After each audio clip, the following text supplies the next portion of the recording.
Check this out.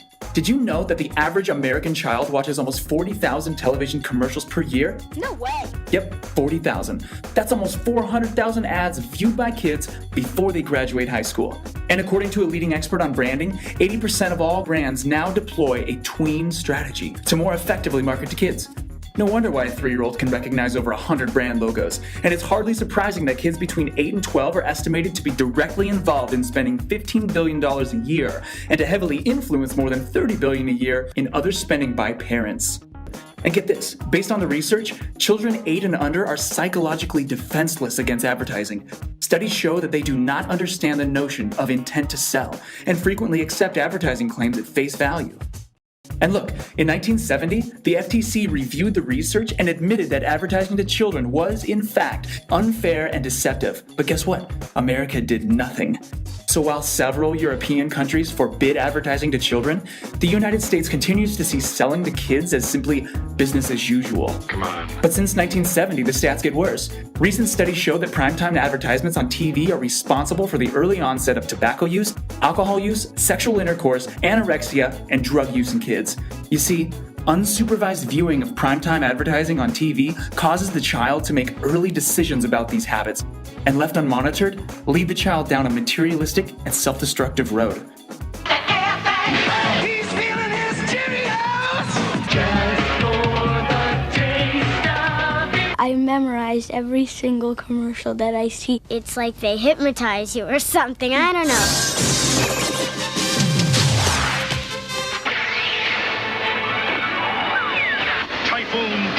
I really want a mini typhoon too. Joseph, Jonathan, Jordan, Donnie, and Danny. I like that. I want that for Christmas. I want that for my birthday. Need a lift, dude? Look at all that scenery and they fly and you're all cool. It makes it look so good that you really want to buy it, and then it's just not good. They show you the doll with the sling and the little girl, and you think that if you get this doll or something, it'll make you cooler. That's basically the idea. There are so many more ways of reaching children so that there's a brand in front of a child's face every moment of every day. What we have is the rise of 360-degree immersive marketing, where they try and get around the child at every aspect, at every avenue. Great game! Kids are inundated with this. They are buried in this media blitz. They are using more than one medium at the same time. So they're surfing the web, and the television's going with MTV, and they've got the iPod with one earbud in, and they are more vulnerable and are bombarded with over 3,000 commercial messages every day. Marketers know these are little sponges. They're so wide open. They want to get that brand loyalty for life, because that's big bucks. It's about people wanting to convince our children that life is about buying. Although it's true there was advertising to children back in the 1950s, the 1960s, even in the 70s, the amount of it was very confined in comparison to today. By 1984, the Reagan administration had completely deregulated children's television. All bets were now off. Corporations now realized that Congress was not going to do anything to restrict their power to marketing to children, and they now actually had more power. And lo and behold, a lot of really smart marketers discovered children as a huge market.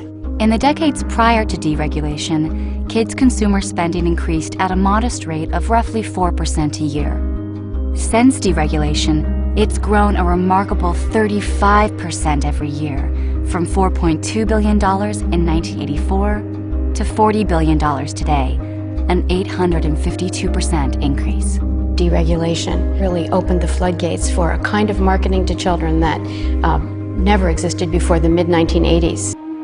Well, when I was a kid, Hopalong Cassidy was on television. He was like one of the first children's programming. Here he comes! Here he comes! It was only after he became so successful that they developed the lunchbox. Now they developed the lunchbox and the dolls before. The Star Wars Ultimate Lightsaber. I mean, this is why people like George Lucas has said, I am not a film director, I am a toy maker. Everything's Star Wars. Chewbacca is recording ringtones for a cell phone company. Star Wars, the marketing force, has married its name to a pile of products, including masks, dolls, lightsabers, hats, snacks, cups, more snacks, wind-up toys, action figures, cereal, and even a best-selling book. Merchandising. Merchandising? What's that? Merchandising. Come, I'll show you. Open up the store.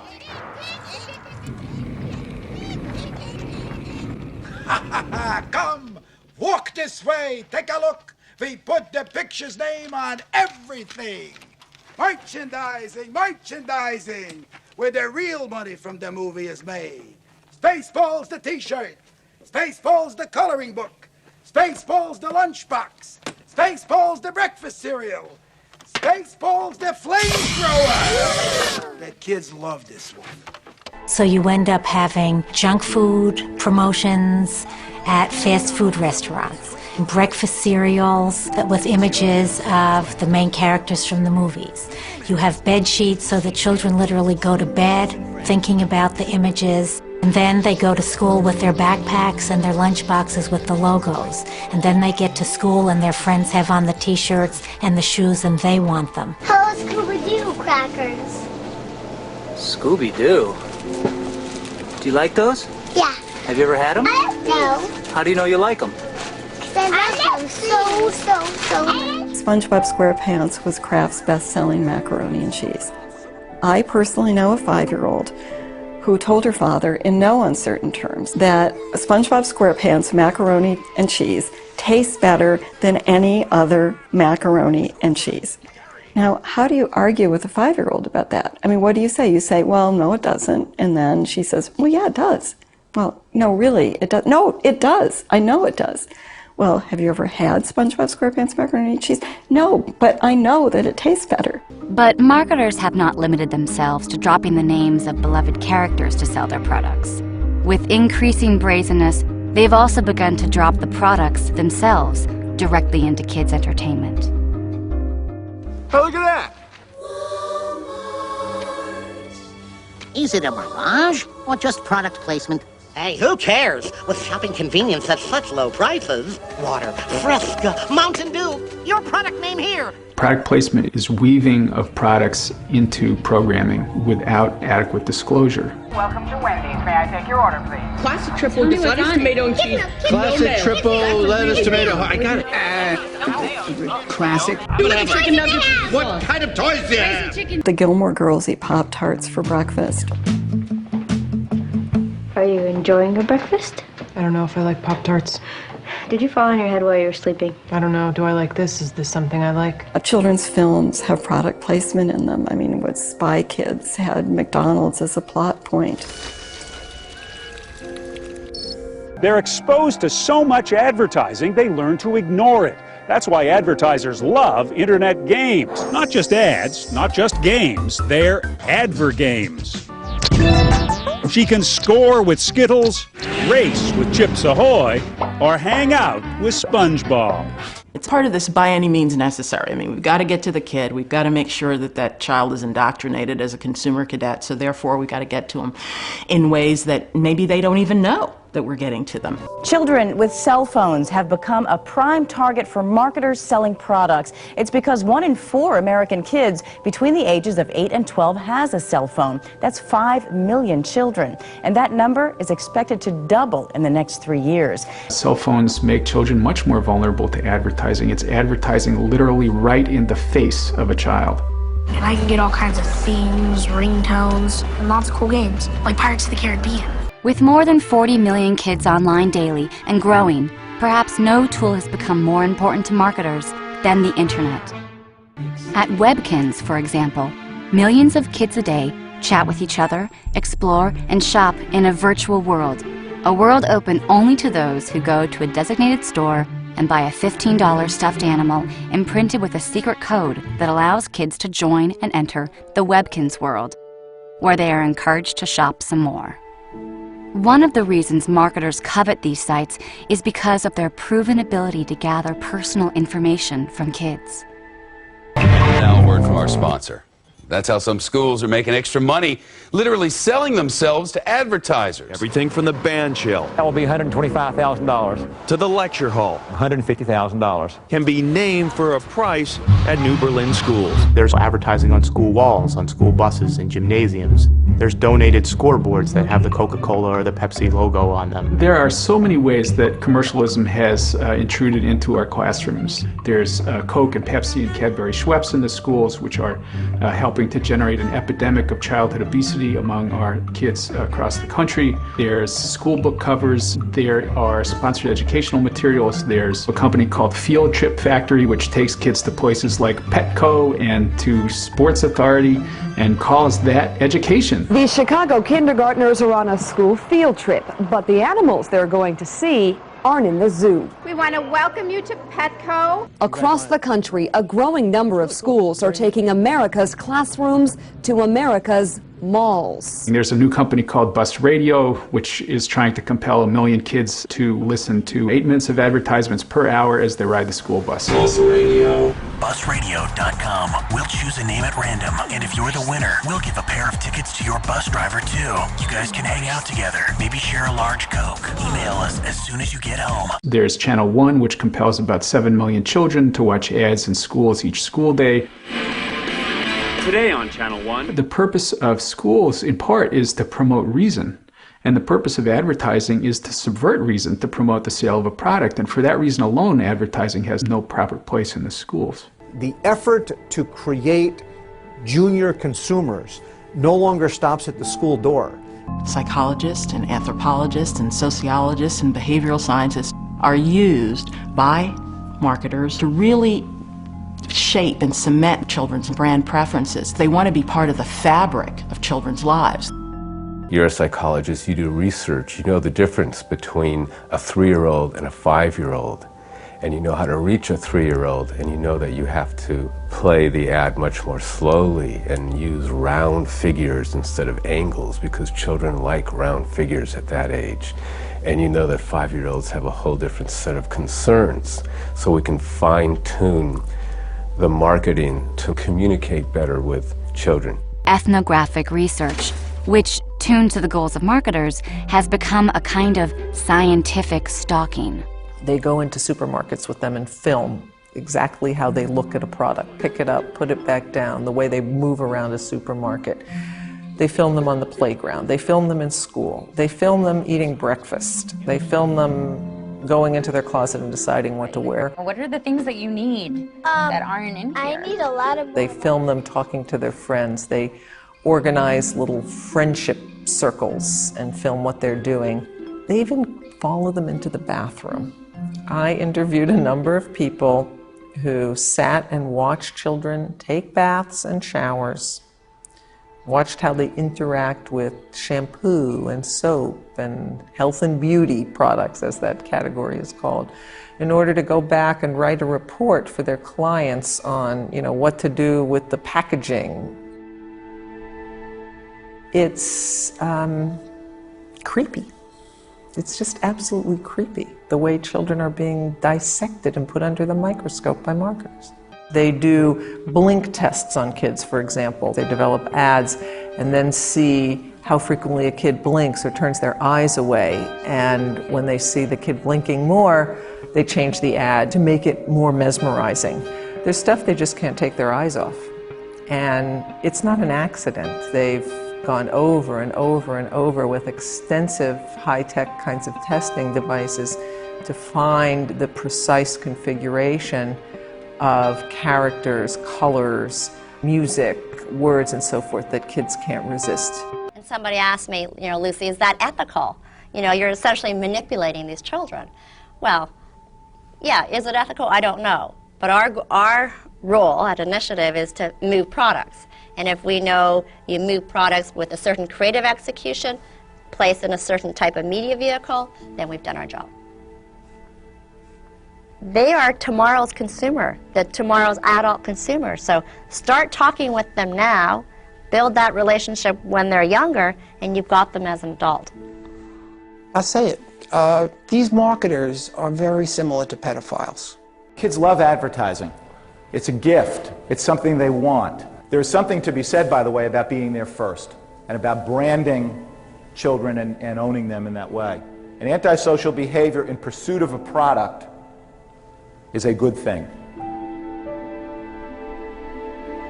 The product is pushed not on the basis of what it can do or how it tastes, but of its social meaning.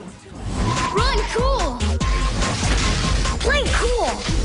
Be cool! So kids are taught to want candy or sugared cereals or soda because it's cool. Cheesy. It will define them as an individual. What you buy is who you are. You give a little love and it all comes back to you. There's a mantra in American society: you are what you have, you are what you buy, you are what you own. I mean, where did she find that outfit? Like Ugly Are Us? More like Ugly Are Her. We are so funny. And pretty. I love us. The corollary of that is, and if you don't have it, then you are less than. You're a nobody. You don't have self-esteem, and this happens even for children. Nice jacket. Abercrombie? Please, it's Dior. Why, is yours from ANF?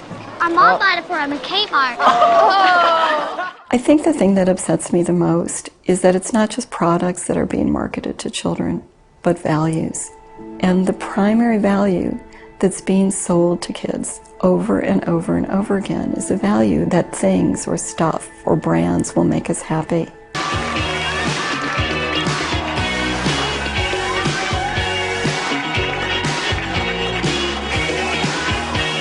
We're seeing elementary school girls, 6, 7-year-olds articulating adamant preferences for designer jeans that cost $100 to $150. Fetch me my Jimmy Choo flip-flops. Where is my pink Prada tote? I need my Tiffany hairband.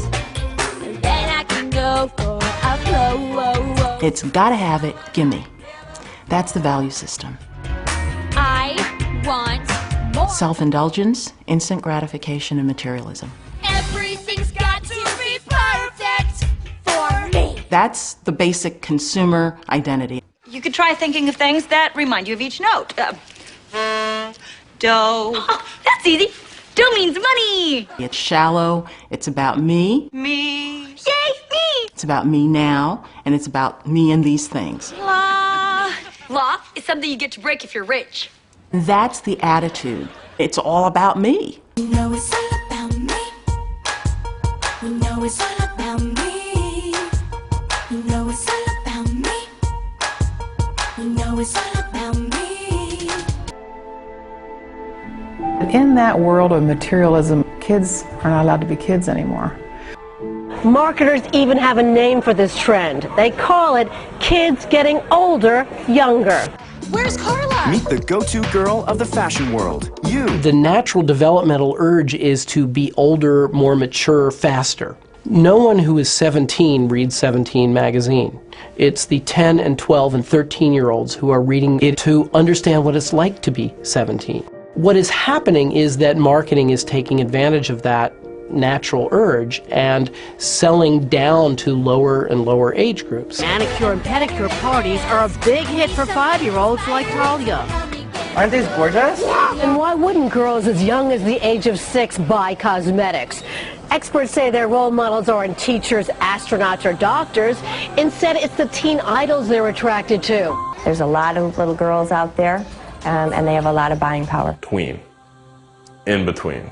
In between what? I don't know. I don't know what's before tween, because the bottom end of tween is constantly getting younger. It used to be, I believe, 8 to 12, and now it's 6 to 12, and it can get 4 to 12. And this gives you a clue to some of the perverted thinking that's going on in this field. The idea that a 6-year-old is no longer a child, but is between childhood and adolescence. And girls are being taught they need to be pretty, sexy, and what they buy determines their value, and how they look determines their value. My scene, my bling, bling, bling. The new My Scene, My Bling Bling girls are here. Nice bling. Here, wear my ring. Ooh, sparkly. You see now dolls with highly sexualized outfits and themes marketed to 6-year-olds. With boys, what we see is the use of images of violence, power, domination at very young ages. The amount of violence, entertainment violence, that young children are exposed to is startling. They're getting a message that when you have conflicts, you fight with violence, that you have to fight in order to resolve your differences. That's what you do.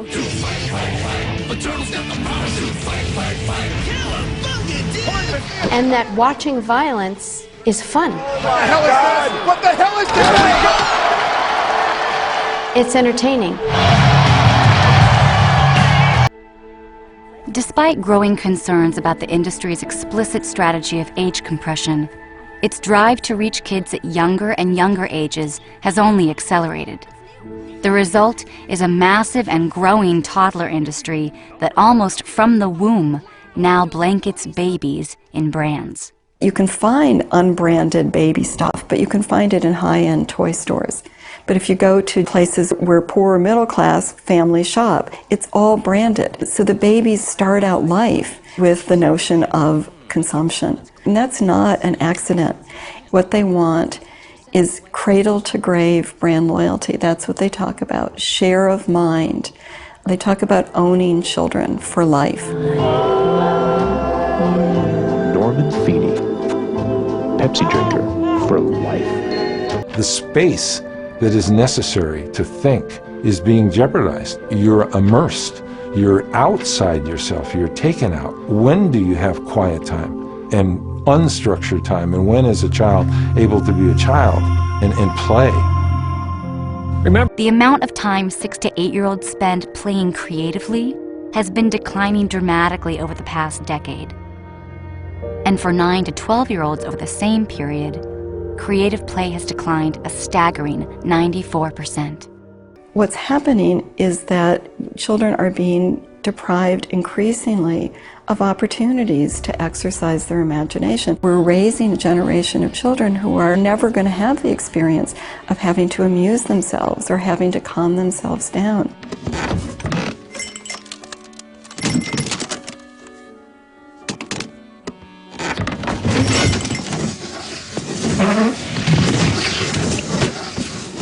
And so they're always going to need a screen, and that's exactly where the marketing industry wants them. 40 times as many young people are now being diagnosed with bipolar disorder than 13 years ago. Attention deficit hyperactivity disorder. Almost 4.5 million children in this country have been diagnosed with ADHD. Doctors are writing a growing number of prescriptions for antidepressants for children, as many as 8 million a year. 1 in 3 children born in the year 2000 will develop diabetes. For the first time in decades, the rate of hypertension in children is rising. This generation of children is the heaviest in American history. An estimated 16% of all children and teenagers are overweight, 4 times as many since the 1960s. People who are really smart, who've done a lot of research on this, are beginning to say, wait a minute, there seems to be some association here between advertising and marketing and all these problems. We're the only industrialized country in the world that really doesn't have a policy about this. Companies arrange to have their products appear right up on screen with your favorite stars. This is called product placement. Watch. Let's see how many hidden commercials you can spot in these popular movies. 3. Whoa! You're right! Here's a clue to get you started. Notice those bags of Lay's and Doritos held just so you're sure not to miss them? Catch you later, Bill and Ted. What do you mean? Guys, I'm eating junk and watching rubbish. You better come out and stop me. Thirsty for another clue? Fuller, go easy on the Pepsi. If all those sodas in Home Alone are too little to pick out, how about one that's really, big? Soda? You want one? Yeah, sure. The Pepsi company hopes you'll want one when the movie's over. And lots of other companies have the same idea. Why are these hidden commercials? Because the products seem to belong in the movie. But the real reason they're there is to sell you something. Here's your chance to be an official member of the greatest club around, the USA Network Kids Club. The Kraft Cheese and Macaroni Club. You can get all kinds of new stuff like, whoa, wrong door. Like a painter's cap and Day-Glo shoelaces. Have you noticed lately how everyone wants you to join their club? The Burger King Kids Club. It's just for fun and just for you. Man, these new WWF figures, they got real wrestling action. 2 World Wrestling Federation figures, all set to slug it out. Get ready for some heavy action. Sound exciting? Well, not really. The figures don't make any sound at all. But listen to how this commercial makes them sound when you tune out all the yelling. Ooh, he'll pay for that. Hulk Squad Hogan with my new Macho Master. Man, Hulk's just gonna put the squeeze on you. And now you're taking the ultimate punishment. Let's get ready! Hulk on all of ya! New WWF figures so close to the real thing. It's like being in the ring. So there are now, I was particularly shocked when I discovered this, there are now classroom curricula sponsored by Oreo cookies. This is the Oreo cookie counting book. There are also the M&M counting book. There is the Spark Creativity with Fruit Loops activity book for preschoolers. And the list goes on and on and on and on. So much of it is happening outside of a parent's control and beyond our reach.